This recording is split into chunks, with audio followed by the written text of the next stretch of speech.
rolling on every... Picture me rolling. Don't kick the candle. Must be the money. Welcome back to another episode of Tuxedo Time, where we were tuxedos and it is time. Podcast edition, Aftershow edition. MAUZY edition. First, can we just talk about how we took an extensive break from this podcast? Listen.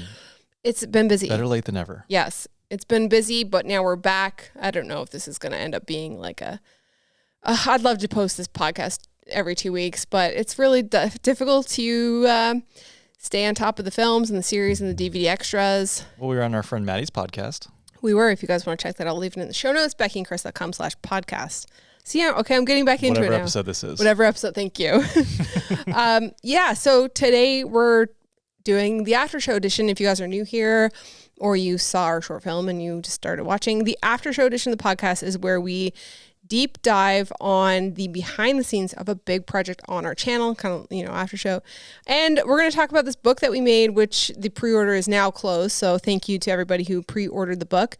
Some of you have been asking if they can still order or if they can buy it. We may have a couple for sale later on, but we haven't decided yet. Yeah, we don't want to stock a whole bunch of books and just have to ship them out randomly. So if we're going to if we're going to add to the pre-order and just stock a few, we're going to make it probably so it sells out, just so we don't have to worry about stocking stuff. Yeah, we're still a solo team here. We have to box every single order, ship every order. And of course, we're making films and series and YouTube videos and doing all of this stuff too. So, time is, and still trying to live a life, right? Yeah, so anyone who orders a book, it's been packed. Both of us will probably have touched it at some point. Yes. Okay, so after show edition, we're going to talk about our short film, MAUZY. So why don't you tell them what the movie was about? Yeah, so MAUZY was a 2-week bucket list type road trip that we've been wanting to take for a while now. Yeah, well, not only was it a road trip, but it was but we've always wanted to do road trip and document it, but we've also wanted to make a coffee table book, which we always thought was going to be about featuring Newfoundland. Yeah, which is where we're from. Yeah. So we figured, well, we're not living on the island anymore, so are we ever going to be able to make this book? And the answer to that question is probably not. But then we're like, what if we just did a 2-week road trip and tried to make the book? See if we can get enough photos in that 2-week span of time to make a book. So that's the premise of the short film. It's our first feature-length film. Yeah, it's the longest video on our YouTube channel to date. 67 minutes. Yep. Yeah. It was a feat to turn around the documentary and the photo book in 4 months. Can we just get a round of applause for Becky? There we go. Thank you. Yes, thank you. Thanks, babe. Thanks for the round of applause. Yes, you're a superstar. I don't know about that. You made a documentary film and you made a coffee table book. I did. You flexed all of your muscles. I did flex all of my muscles. Yeah, your old school graphic design muscles, the original muscles. Yeah. And the photography muscles. The original muscles. Yes, and then the more new ones. Yes, and then the photo film documentary making muscles. You did all of them. Yeah. You should be very proud of yourself. Thank you. A round of applause. Thanks, babe. I mean, it was definitely a challenge. It was all a challenge, and one of the reasons why we keep making these series and films on our YouTube channel is to practice, right? It's to take our camera gear and do something with it. Everyone loves a good gear video, but also I like to see what people are doing with their gear. And so that's what we kind of want to put out on our channel, show you guys how we use our gear. The funny thing is, though, is that the gear videos do the best. Well, we just released, as of the recording this, we just released the What's in Our Camera Bag MAUZY edition. And it blew. It was like 1 out of 10. It's our first 1 out of 10. Well, the film ended up being a 1 out of 10 ranking. Yeah. But now the camera bag video about the film is 1 out of 10. Yes. Go figure. Always the case. This video is performing better than all your other videos. The camera bag version of the video, or the camera bag edition of the video, is going to always do better than the actual project. Always. Hey, I'm not complaining. I will take it. You know what? Ain't that the truth? Yes. We appreciate all the views, even if a video is 10 out of 10, if it was a good time to make. I'm happy about it. I don't think everyone knows what the 1 out of 10, 10 out of 10 is. It's this really atrocious trash ranking system YouTube has included in their analytics to make you feel terrible about yourself. Basically says, if your video is doing 10 out of 10, your video sucks. It basically looks at the last 10 videos you've uploaded, and then it ranks your newest upload in that scheme of things. So it compares you just uploaded this, and it compares it to the last 10 videos based on where they were at that time. So Yeah. if you upload a video that was your lowest views so far, then it'll be 10 out of 10. If your video is performing better than all the other videos with respect to views, then it'll be 1 out of 10. Yeah. I was pleased to see that MAUZY, the documentary film, did hit 1 of 10. I wasn't expecting that, not because I didn't feel confident in the film, but a 67-minute long form video posted on a Friday at 11 a.m.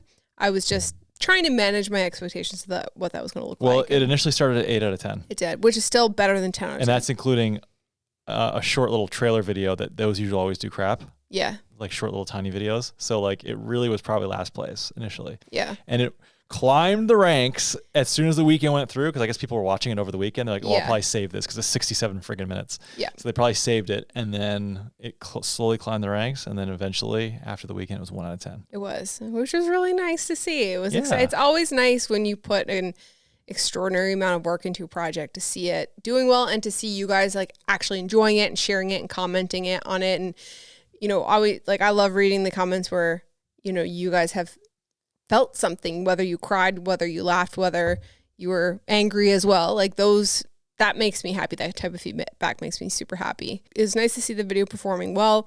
As normal, we're putting out all the DVD extras. This is included in that. We put up what's in our camera bag. We put up how we planned a 14-day road trip as well.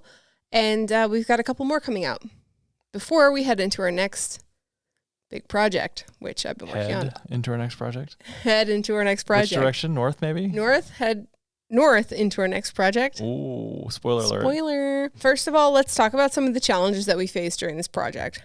There were many. Many. Well, what were some of them? Well, it was so long ago. First of all, it was May, and now it's September. So Are you telling me that you don't really remember what those challenges were? June, July, December, October. It's 5 months ago. It's like almost half a year ago. Okay, well, let me start. Okay, give me a prompt. Line. Okay, so first of all, the first challenge that was unexpected for me was when we did the trip that we had been planning. So let me preface this by saying this trip was supposed to happen in 2020. We were planning it. It's actually supposed to be a documentary about icebergs. Which is interesting because we kind of totally changed the direction there. We did. And so for 2 years, I was kind of planning this and wasn't really getting anywhere with the plan. Like I had an idea of what I wanted to do and the angles, but I didn't really, I don't know, something about it just wasn't feeling like a good fit. Like I love icebergs and I think they have an interesting story, but I don't know, it just didn't feel right. So after 2 years, we kind of pivoted to, oh, let's, you know, pull that idea of the coffee table book out of the back of our heads. So, which actually kind of works out because I think Aiden Robbins just released a video like on about icebergs, yeah, in Newfoundland, and I was like, wow, I'm glad we didn't like end up doing like a similar topic. I mean, I'm sure like our videos have been completely different. For sure, his videos are stunning. Check him out. I'm going to leave the link to his video in the show notes. I think that the direction we ended up in felt more natural. I think that it was fun to do. And I wouldn't say it was easier, but it was definitely more in our wheelhouse than doing something that was a little bit more challenging in terms of trying to find, not only doing a heavy amount of research, but trying to find people to interview like in a short period of time is just a lot. So 2020 is when the trip was supposed to happen. That was the theme. We pivoted, we changed it. So then we started, you know, planning for what this was going to be. So we were kind of really excited that we were going to do this, you know, 2 weeks of photography. It's going to be amazing. We're going to have so much fun. We're going to go across the island. We're going to drive across and just, you know, it's going to be a blast. And it was fun, but I was not expecting how difficult it would be to shoot not only photos every single day and try to get good shots, but to document it for the documentary that we made and be concise with the story, drive to all these places, and simultaneously try to think about all these DVD extras and try to film those at the same time as well. Yeah, there was definitely a lot on your plate as far as the planning side of things. There's always a lot of moving parts with any of these projects, but then you're trying to add layers on and make like behind the scenes content, trying to get enough photos for the actual photo book, which was like the main, and then also try to make sure that there's a coherent story from start to finish, but also like doing all that, but doing it for 14 days straight, all day, and then and usually into the night. Yeah. That I think was also one of the more unexpected difficult things was how difficult it is to, because you picture these like vacations, these photo vacations as like exactly that, a vacation, but you're oftentimes up early, up late, and just you don't actually get as much sleep as you think you would on a vacation. Yeah, I think that the interesting thing was to hear you talk about it as a vacation, where for me it was like this big, huge shoot that I had been planning for like 2 years. Oh yeah, it's like work right? for you. It is work for me, you know? So, yeah, the sunrise and the sunset shoots definitely were catching up on us. We were up in Newfoundland in May, so sunrise was at 4:45 in the morning. Sunset wasn't until like 9:30. Was it that early? I'm pretty sure it was, wasn't it? We were up at 4 o'clock a lot of days and missing, it was like civil start when we were up. So yeah, it was a lot. And we were very fatigued. So that was kind of challenge number one. It was your first time like shooting photos in a long time. How was that? Oh yeah, I had to kind of get back in the groove, man. Yeah. It was familiar, but like not familiar, if that makes sense. Like all at the same time. It was leaning back. It's like, oh, okay, let me remember how to do this. But I've been like, it's not like I haven't touched a camera for a decade. No, you've been doing imaging. It's just like you used to shoot landscape photos when we started dating. It was a big part of our life for a long time. And then you kind of just stopped shooting photos, kind of more so shooting video, and just got kind of distracted by work and the home renovation, all the things we have on the go. Yeah, I mean, there's definitely other things in my life that totally took priority. Yeah. And yeah, I haven't really thought about shooting quote unquote professional photos in quite some time, and certainly not landscapes. Right. Yeah. Did you find that it came back like natural to you? I guess so. I think I said it somewhere in the film along the lines of like, I feel like I'm picking up where I left off like 10 years ago. Yeah. And so my style is probably very similar to what I was doing back then. So it's very different from what you see online nowadays. Right. But what's on Instagram kind of thing. Yeah. Yeah. And I'm sure that like I've been like influenced subtly by what people are doing online, because it's just like shoved down your throat on social media all the time. Right. But at the same time, I was trying to hope to use that to my advantage. Like maybe like the photos that we take might look a little bit different than what people would normally see online. Yeah. In, you know, quote unquote, like travel influencer photography and whatnot. Yeah. I think it was nice to kind of try to get outside that box and just shoot, that kind of stuff that you don't really see on Instagram. And I think that's what makes it kind of interesting, what makes the book interesting to me. I don't know, you might get it and be like, this sucks. I've kind of stopped caring about it, like Instagram and stuff, and it's been like kind of freeing. Yeah. Like the minute that I abandoned like having to make my grid look the same, I'm like, wow, I can just post whatever I want. But the downside is that it always has to be reels, because I feel like if you want to get any sort of engagement. Yeah, for sure. I still care about my grid, but not as much as I did previously, because reels just makes it pretty difficult. But some of the other challenges I think were like, this video was long, right? The end runtime was 67 minutes. So first time making a long video like that. So, you know, every single step of the process was longer. Like we normally make a 10 to 15 minute video, right? And you quickly color grade it and do your titles or whatever. But now we have 67 minutes. So and proofing it and stuff. It's like a 67-minute marathon having to watch it through. Every single time you had to watch it, and then there's a mistake. Oh my God. We exported it how many times? Like four times? 4 times. Yeah. And get this. So our internet is really terrible. It took 7 hours to upload the film. I uploaded it. Rectum internet. Yeah. I mean, Spectrum. Yeah. I uploaded it the day before. Well, we uploaded it throughout the week before, but the day before, I was like, everything is good. We're all good. All the titles, the cards, everything is in. I find a massive discrepancy in the dates of like each day. It was like day 1, day 2, day 3. I was off. Did you skip a day? I duplicated a day by accident. So you had there were 2 day 5s. You had a frame shift error on the days? Yes. And I was like, I was at my wit's end. I had a meltdown. You did. You were texting me. Yeah, I screamed really loud. If you go back and look at the security cam footage, I'm sure you can hear it. But I was like, fuck this. So anyway, I fixed it. I re-exported it, which was a 3-hour export. Then I re-uploaded it. It was a 7-hour upload, which had to happen overnight. I woke up the next morning. It was like processing. I went through, put in the cards, put in the titles, watched the entire video again. And then it was for the 100th time. For the 100th time. It was painful to watch. Like when you watch your own video 25 times, you're just, you know, every word, you know, every inch of that video. It's like, is this even good anymore? I don't even see any mistakes because I'm just, you know, I'm anticipating what's happening, and you know, you fill in the blanks. So you're going through the motions. Yeah. Anyway, got in the nick of time. Watched it. I had an hour, and then the video went live. Wow. Stress. And then there's still one mistake in it. What was the mistake again? The focal length on that one shot. Yes, that's right. The focal length of the one shot. So I was like, wow, this looks really like, they said something along the lines of like, wow, that looks really telephoto for 12 millimeters. And then we're like, oh, oops. Crap. We put the wrong camera information in. There's bound to be mistakes when you have a video that big with like two of us, right? Color grading took forever. Mixing the audio took forever. And I had to go back and like keep doing it because like the 7 hour, normally when we are proofing our videos, we upload it to YouTube and we put it on the TV and we watch it through the YouTube compression to make sure that, you know, everything sounds okay. Of course, we couldn't wait 7 hours to do that. So we put it on our laptop and plugged it in via HDMI. And the sound was like not what our videos normally sound like. Yeah, it was a different setup, I think. Yeah. And I had rewatched that video. I had uploaded it and watched it, and it sounded completely different through YouTube. Yeah. Anyway, so there was a lot of challenge. You know, the book was challenging in itself, like trying to get this together, trying to proof it, trying to get it off to the printer, trying to get it back in time to have it in the film because there's like, you know, 2-week lead time and shipping and all that stuff. That was another thing too, is that we wanted to have the book in the film. Yeah.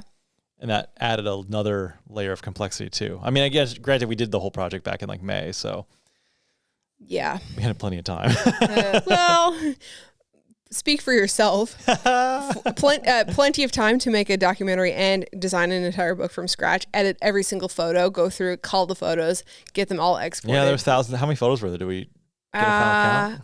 I can't remember. I think after we whittled down your photos and my photos, I think we had about 700 selects. And then we cherry picked them based off sets of images for the book. And how many raw images did we have, like non-cold? Like I couldn't tell you. 3,000, 4,000? Probably more, probably 5,000? I'm not really sure. We had a few photo time lapses too, which would inflate that number. Yes, absolutely. Let's get into some questions, I guess. Okay. Questions. This profile photo looks like Aaron Tremblay. Okay. They say, I have somewhat of a random question, which actually could be a good BTS video. Haha. You had so much supporting content with this and other video releases, Instagram posts, website stuff, flat lay photos, etc. Do you have a master list of all the supporting content to capture and prep, or do you come up with it for each project? I try to think about how you come up with all the things, and my mind begins to melt. So he's talking about like the trailer, the Instagram stories, the Instagram carousels that are designed. I'll pop some up on the screen here. I guess the YouTube header, the launch blog posts. The answer to that is yes. I do have a checklist. I started developing a checklist when we released Heading East last year.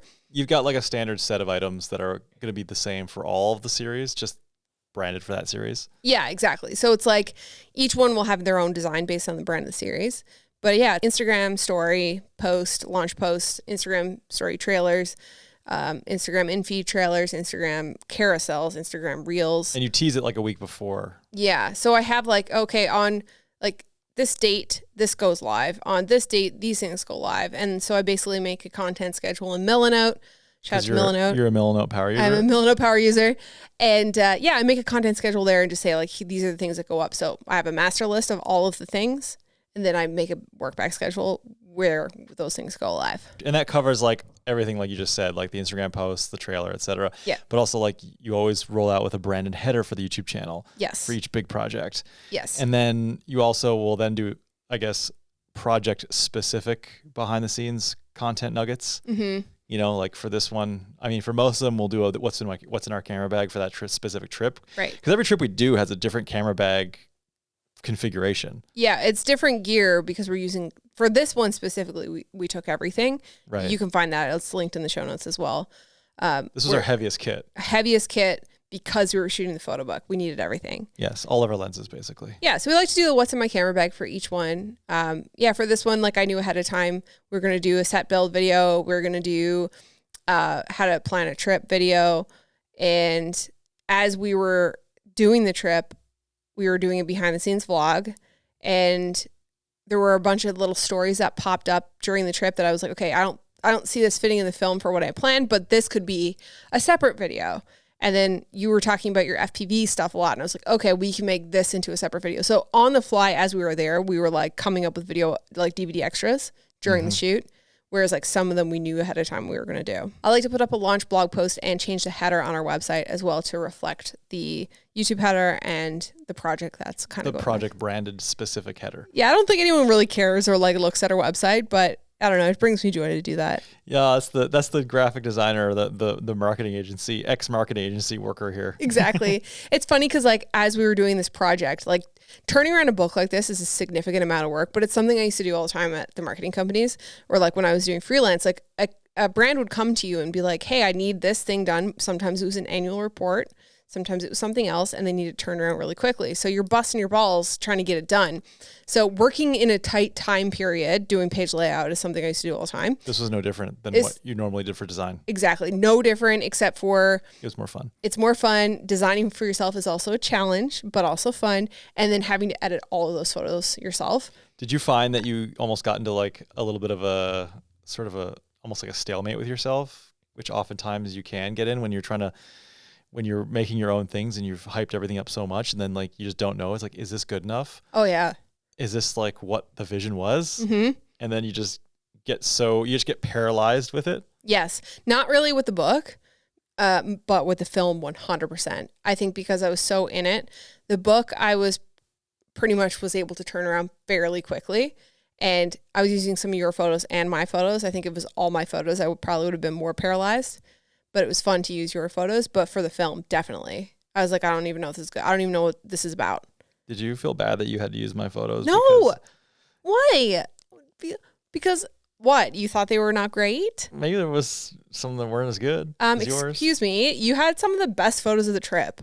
Can we talk about Pissing Mare Falls? That's the name of the falls. My favorite photo that you took. The fox shot. Can we talk about Bonavista night shots? Excuse me. No, I did not feel bad I felt bad because you're totally the type of person that would be like, oh, I'm going to use his photo because we haven't used his in a while. And I feel bad just using the best photos that are mine. Oh, I hated the fact that there's more of my photos in that book than yours. Just by a little, I think. But no, I mean, I loved being able to use you had a completely different perspective. You shot things in a completely different style than I normally do. I think that was so refreshing to be able to use your work. High five. Teamwork. Teamwork. I was going to say something though about, going back to the book and designing that and the marketing company thing. When I was freelancing, I always wanted to have a client who would come to me and ask me to do all of it.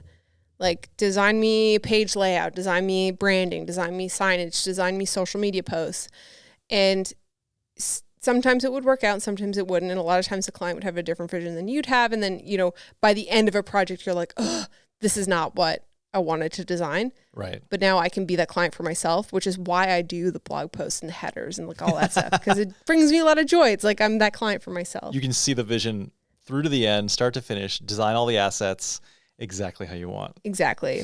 When the book came, how did you find, what did you feel when you opened the box? Because I had you open the box on camera. Yeah, it was exciting. It was like Christmas. Yeah. It was interesting because I probably don't visualize things the same way you do. Right. Like you're so used to seeing something on a screen and then seeing what it looks like in real life. Mm-hmm. And I didn't know what to expect. Yeah. Cool. But I think it worked out. Yeah, I was really pleased with the book and how it looked. Yeah, I love the matte finish, the matte paper. Yeah. It's like heavyweight matte paper. The color reproduction I think was really nice too. This is the best color reproduction I've ever seen. Well, from a printing company, in my opinion. From a book stand. Now I've only used 2 companies. Yeah. But this one was really good. Should we get on to a next question? Let's go next one. Next question is, how did you guys deal with the stress of having so much footage and photos to back up and store? And how do you stay organized without the fear of losing anything? If you can make a video on that topic, that'd be great. Probably should make a dedicated video on that, but we can talk about it now. Yeah. There is always a fear of losing everything. Always. Yes. It's So the first thing that we do is anything high risk like drones, we automatically will swap the card out. So I think I talked about it in another video, but we have a ton of 32 gig cards. Yes. Which 32 gigs by nowadays standards are very small. But I only needed to store 1 or 2 clips because as soon as that drone comes back, I'm taking that card out, putting it in the card wallet to get backed up at the end of the day, and then putting a new fresh card in. So if the drone decides not to come back, then at least we've kind of like hit this. It's like hitting the save button. Yeah. Reaching a checkpoint. Yes. Yeah. Now, as far as the backing up all the footage is concerned, every day, or sorry, every night, I should say, when we got back from whatever we were shooting that day, we very diligently set everything up, set the laptop up, dumped all the cards from the day, and then we leave all the footage on the cards as well. So we've got footage on the computer or connected to an external hard drive. We've got footage that's left on the cards.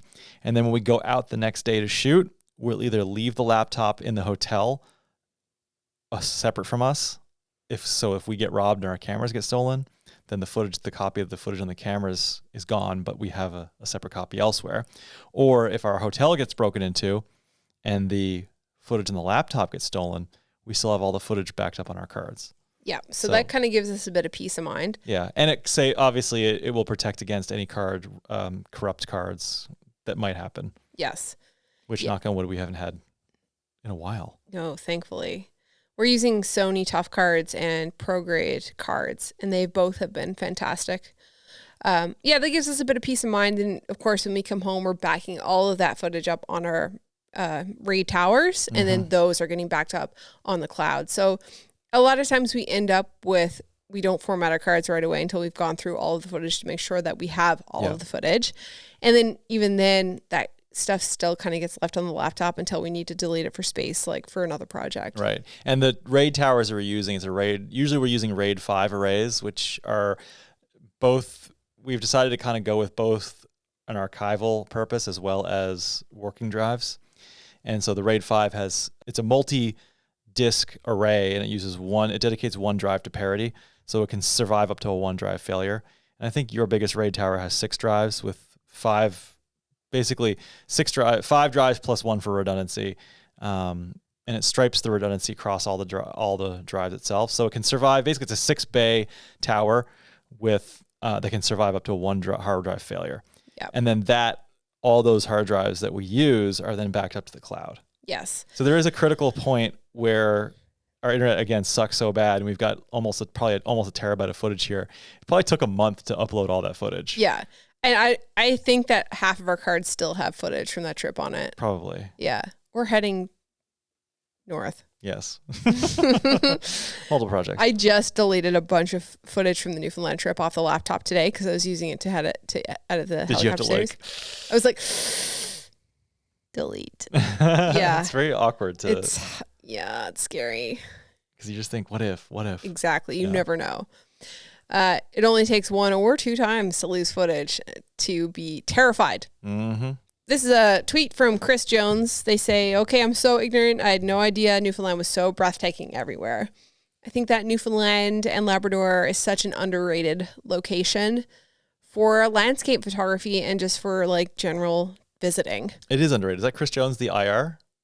Yeah, it is. It's probably one of the most underrated Canadian destinations. Yeah. It's a little bit off the beaten path. It's hard to get to. It's on an island. It can be expensive to get on and off the island. You pay the premium because it's such a sparsely populated area. And you have to have a car. Yeah. Like anything that's sparsely populated, it's like economy to scales, right? It just, everything costs more. Yeah. It was cool because we saw a different side of Newfoundland than we had really seen. Like, we visited a lot of places that we had been before, but we also added some new places to the list. I'd never been to Bonavista. I'd never been to Bonavista, and I'd never been down the other side of the peninsula to Tickle Cove. Yeah. That was I almost felt like I was in a completely new province. Mm-hmm. I couldn't believe it. Yeah, we have never been to Fogo Island either. Never to Fogo, never to Merritt's Harbor. But we also going back with like a different perspective on everything too. Yes. Like, not only were we going to different places, but it was also like we were going back now as tourists. And before we had been, the places that we had been to the last time we were there, it was just like, oh, this is home. All right, la-di-da. Yeah. You can see this anytime we want, and just kind of disregarded it. Right. So it's a different a bit of a different perspective shift too. For sure. When we were planning the trip, we were really hoping to go all the way up the Northern Peninsula to Lansing Meadows. Mm-hmm. But with the time, like when you really break down 2 weeks into like multiple locations, like Newfoundland, the island of Newfoundland is really big. It's like the size of Pennsylvania, about the same area. Mm-hmm.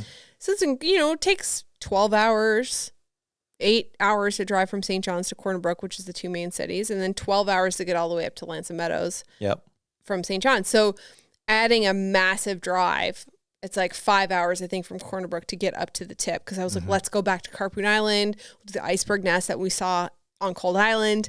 And the iceberg nest wasn't done. So then I was like, well, we'll go to Lansing Meadows. And it didn't work out timeline-wise. And it actually is kind of good that we didn't, because the weather was not working out for us while we were up there. Yeah, it's unpredictable weather, as always, on that island. But I think, regardless of what we did, I think it would have been fine. Yeah. If we had gone up there, it would have been fine. If we didn't go up there, which we didn't, it was fine. Yeah, we missed the whole south coast, but all of that area, France Way, we went there before, like Burgeo. A lot of these places are like far drives away, and then like you have to hop on a boat. Yeah, like you said though, 2 weeks sounds like a long time. It's not. But when you break it up into like multiple, even just breaking up the island into 4 sort of arbitrary regions like we did. Yeah. You're only getting like 4 days in each, less than 4 days in each spot, right? Yeah. So it's a few, and then within each spot, you're going to have multiple cities. Then you're like 1 day in each location. Right. And then you have big drives. Yeah. And then half the time it's probably taken up commuting between spots. So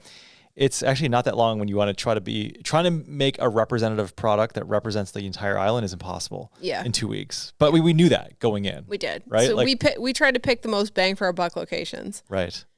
And spots. Unfortunately, South Coast, while it's gorgeous, yeah, it's just too much of a difficult time to get there. I also think too, like we ended up down there. Only one spot. We ended up in France Way for Cold Island. Mm-hmm. So that didn't mean for us that we seen all of it, but it meant that like some of the places that we didn't make it to during Cold Island, our first helicopter series in 2019, like Fogo Island, like we added that to the list. So we kind of sacrificed the South Coast for that. Share the love. Share the love. Okay, next question. Matthew, it looks like O'Brien, I got a screen notification covering half of their name. They ask, what are your thoughts on making a video or a series that covers the most important things to know in the bookmaking process, from do's and don'ts in InDesign, communication with the printer, bookmaker, etc.? Love to know all of that. Again, congrats. Oh man, that's a loaded question, dude. Like you're like trying to compress an entire profession of graphic design and production into a video. Well, yeah, yeah. It's almost impossible to do it in a video. Might be working on something. Keep an eye out. Maybe a course. Even then, it's tough to compact all that information into. It's like your entire knowledge as a graphic designer and production artist. It's like, where do you stop? Yeah. I was like, oh, I'll do this, and I wrote an outline for it, and then I was like, but then this is important, and then suddenly it's like a 15 module thing, and suddenly it's a college degree. Yeah, and like there's a certain point. It's like, how in depth do you go? Where do you start? Where do you stop? It's like if you go too surface level, then there's not enough value. If you go too deep, it's too deep. You get lost in the weeds. So I'm trying to figure out kind of this middle ground to give you guys the ability to be able to open InDesign as somebody who's never opened it before and do the basics to get yourself a photo book and what you need to know to talk to the printer to get that printed. Yeah. I think that you have a unique background in graphic design and production in turn too, because it's kind of part of your training. To be able to create something like we sort of take that for granted because we've always been able to make print objects. Yeah. And we've been doing it since like, forever. Back in the day. Yeah. So to create this book for us, it probably doesn't seem that amazing, but probably to somebody who's never done any of that, they probably think, wow, this is like a very unique thing. Yeah, for sure. I mean, there's lots of services out there where you can like use an online book builder, and that takes a significant amount of work out of it. Because anytime you design something from scratch, it's a lot of work. And especially if you're learning a new program, it's like if you've never done video editing and you open up Premiere and try to edit a video, it's exactly the same as opening up InDesign and having to lay out a book. Because it's like with video, it's like you need to understand frame rates and resolution and all the color space and all that stuff. It's the same with InDesign. It's like you have to understand page size, resolution, gutters, bleeds, color theory, managed ICC workflow. profiles. Yeah, color managed workflow, all this stuff. And like then the proper files to be placing in that book. So anyway, we're working on a little something. So keep an eye out for that. Hopefully I can pull it off. It's taken me 2 years to complete the course that we're going to be releasing in a couple of months. So hopefully it won't take that long. Okay, the next question is, first things first, I would like to say how awesome this film was. Thank you very much. My question is, since this was a travel aimed for photography and the weight was not an issue, did you bring 2 kits, one for photo and another for documenting everything? Thanks again. It's funny because we always talk about how like weight for us when we shoot these series is always an issue because we're doing it in the helicopter. Mm-hmm. This time we were traveling via car, so it wasn't. No, yeah, I mean, their weight is always going to be an issue in a sense that like you have too much gear and too many bags. It's just going to be cumbersome to travel with. But yeah, we basically took our whole kit. So we made a video about what was in our camera bags, 2 camera bags, 2 bags, 1 trip. And if you want to see that, we'll leave it in the show notes. But in summary, we took 3 camera bodies and every single lens we have. Yeah. Yeah. We left 2 lenses actually at home. Oh, really? Which ones did we leave at home? 24 mil and the 90. Oh, the 90 macro and the 24 mil prime. Okay, interesting. The reasons why we left those in the bag is the reasons why we left those in the office is we had 24 covered with the 24 to 70, and we thought 24 to 70 was a bigger bang for our buck in terms of lens than the prime. And that 24-1.4, that was a nice lens. It's a beautiful lens, yeah. But you know you have to make sacrifices, right? When you have that much kit. The 90, I just Law didn't. of diminishing returns. Yeah, I didn't see a place for the 90. I mean, I didn't think we were going to be doing any macro. We had the 70-200, we covered 90 millimeters. I got itchy nose now. Hang on. No, you're just picking your nose. Yeah, what? All right, next question. Okay, next question is, question for the pod. How do you balance not only shooting photos for the whole trip, but capturing enough video to make a doc at the same time?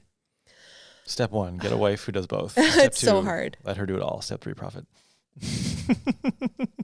How do you balance it? Well, you do a lot of pre-production planning. Yeah, this film, I did a significant amount of pre-production. I actually did more than I normally do because I knew we were shooting this book and the photos were going to be a priority. So I knew that I needed to have storyboards and I needed to have a in-depth outline of what this video and story was going to be so I could just look at it, shoot it, and focus on photography.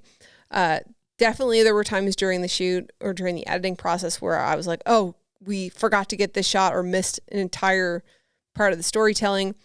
A lot of, that kind of sucks, but we did the voiceover, the interview after, and that kind of helps fill in some of that story. Like we knew we were going to be doing like tied together with a voiceover. Yeah. Because it was going to be so difficult it's like you can't put 100% attention on both tasks. Right. It's either you like put it all towards the photos and then the video, suffers, or you put it all towards the video and then you forget to shoot all these photos, which is the whole purpose of the trip, to make a photo book. Exactly. So we kind of knew that as long as we do our best to kind of at least get us from point A to point B and shoot enough B-roll and shoot enough stuff on site to make a story, we can at least explain things with the voiceover. Exactly. But we also explained things on site too to make sure we had multiple options. Definitely. I think that going back to our background in vlogging, it was let's talk about what we're doing here on camera, vlog style, or you film me film you, and we'll talk through it. 7-shot sequence, which we always talk about. So if we're at a new location, we make sure we get our wide shot, our medium shot, our close up shots, show what's happening, show the story that's kind of unfolding, then focus on, We'll leave a video or a link to the 7-shot sequence video too in the show notes. In the show notes, yeah. But I actually storyboarded the entire intro, the entire travel sequence, the entire about section, and the introduction for every single region. So I knew exactly what I had to shoot in order to introduce each of those regions. Yeah. So you storyboarded it all and you literally had a shot list. I had a shot list. I basically, once again, Millinote. I did storyboards in Millinote. I had a board for every single scene. I used columns in Millinote, and then I used a bunch of stock images from iStock or whatever, and just kind of filled it in. And it wasn't exact. It was just kind of giving me a frame of reference of what I was thinking. So, okay, I know I want a close-up shot of keys, or I want a mostly for the travel sequence, a airport shot, car shot, pulling in the parking lot shot, or a shot of this forest or a shot of these waves or whatever. So all of those things were storyboarded, so I could just look and go, okay, I need this shot, this shot, this shot today, get them, and then shoot photos, pull it together in the edit. In the interview. All right. Last question from my girl Zoe Valet. She says, podcast question. I can't see it. It's down too low. What was each of your favorite B&Bs you stayed in during the trip and why? We stayed in a lot of different Airbnbs. We did, yeah. What was your favorite? I think that... I know your favorite spot that you stayed, but it wasn't an Airbnb. My parents' house? Oh, maybe, yeah. The Hue and Draw. Yeah. The Hue and Draw was the only hotel that we stayed in. Yeah. That, I think, was my favorite place that we stayed only because I'd been wanting to stay there for a long time and it was beautifully designed. In terms of the Airbnbs, I think I'm going to say Bonavista. Yeah, Bonavista was nice. I think we were the first people to stay there, weren't we? Yeah, it was a brand new place. It was right on the ocean. I had wished that we got to stay there a bit longer so we could have gotten use of the bonfire area that was right on the cliff.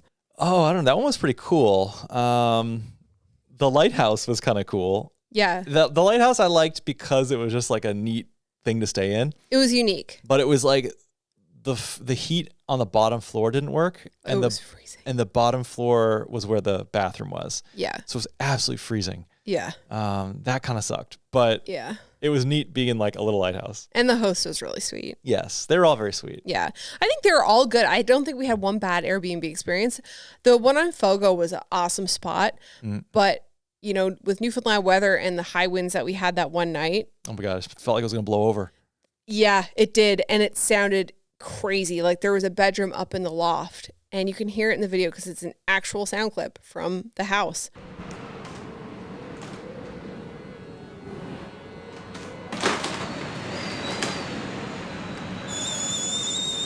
You might think that was sound effects. No, that was what it sounded like. So that's the actual sound inside the house. And that sound was happening all night long.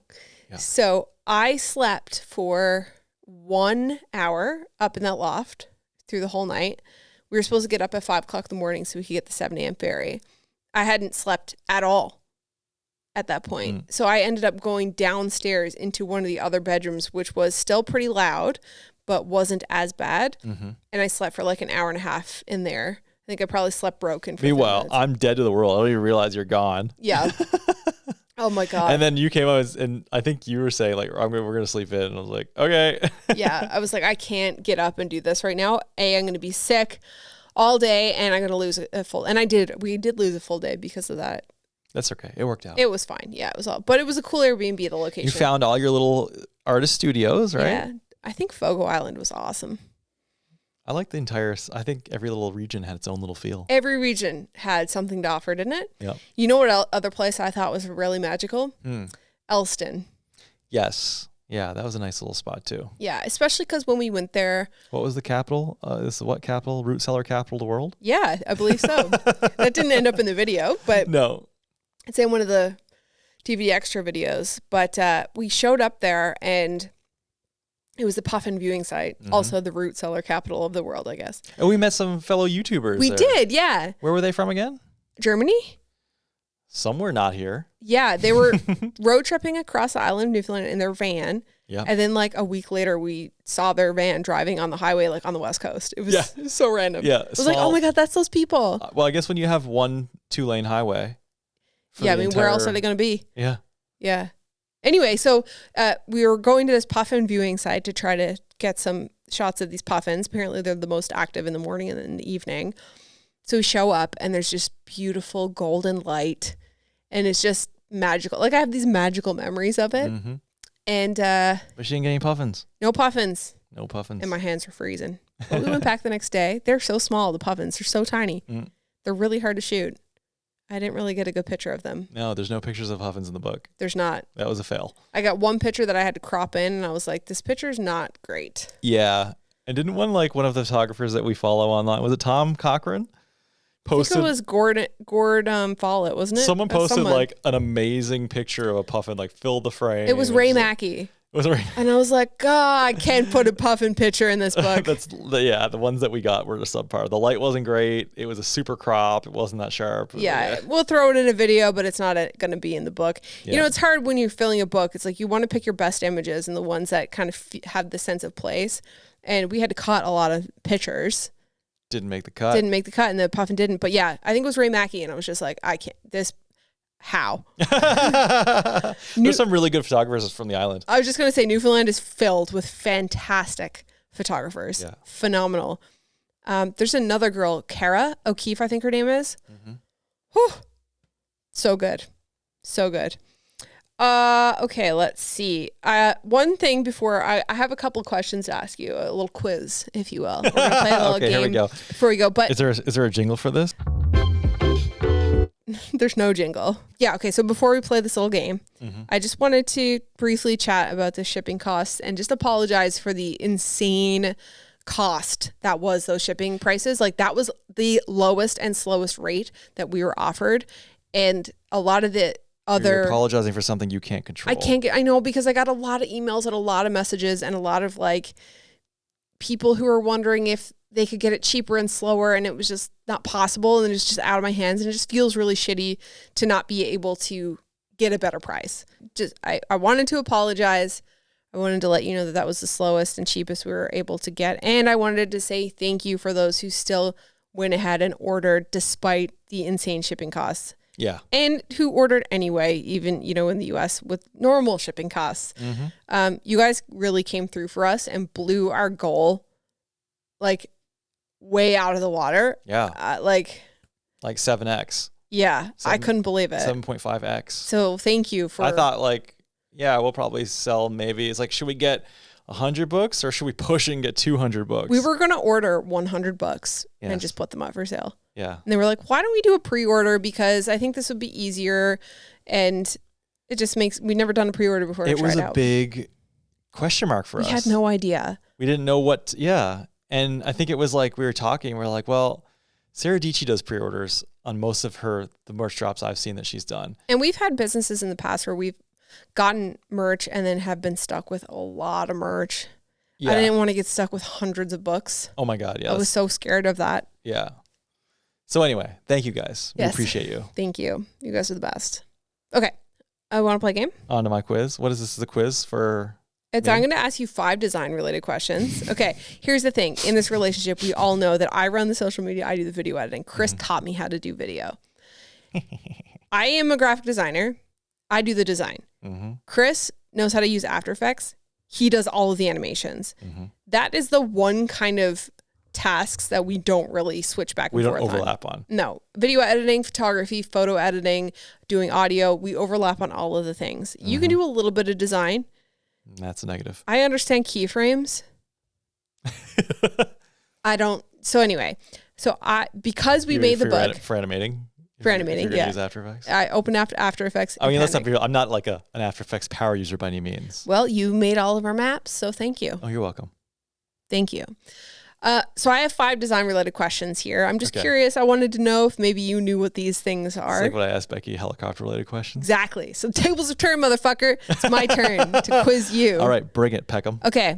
My first question is, what is jogging paper? Oh, jogging paper. Can I demonstrate? Sure. It's like this.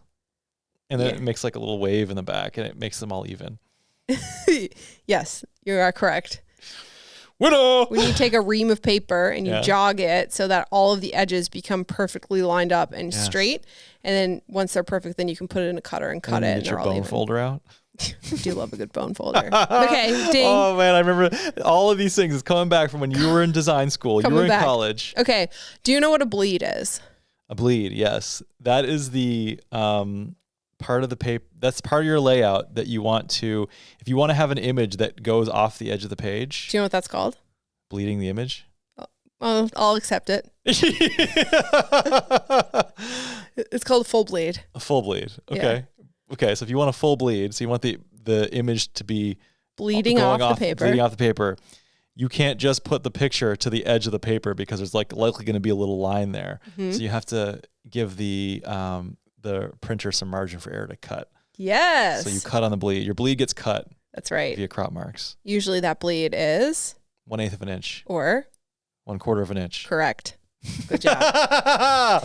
Unless you're doing something specific, like that spine of the book, the bleed. Well, I was gonna say, wouldn't it matter? Wouldn't the bleed be specified by the printer? The bleed is good. The bleed is specified by the printer, normally if you're doing a 1-page thing, a 1/4-inch bleed would be perfect. But like say for the spine of that book, like the bleed was like 0.875 or something. Oh, that's weird. Yeah, it was big. It was a big, weird bleed. The bleed was almost bigger than the spine. Bizarre. Yeah, it was really weird. Anyway, okay. What question are we on now? This is the number 3. Oh, okay. You have 5? Yeah, 1, 2, 3, 4, 5. What is a spread? A spread is 2 pages when you open the book. Yes. Yes. So, bonus question, what is a full page spread? A full page spread is when you have one image going across both pages. I should have said it with more confidence. Yeah, you should have. Good. Okay. Making this shit up as I go. I'm going to stump the shit out of you right now. Well, I've got a 3 out of 5. That's 60%. Yeah.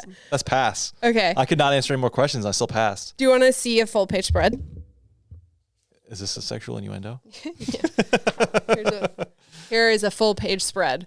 Oh, that's a nice one. Yeah. Yeah, this is one of my favorites. This section of the book actually is one of my favorites. It's all black and white section. Okay, that's a full page spread and full bleed.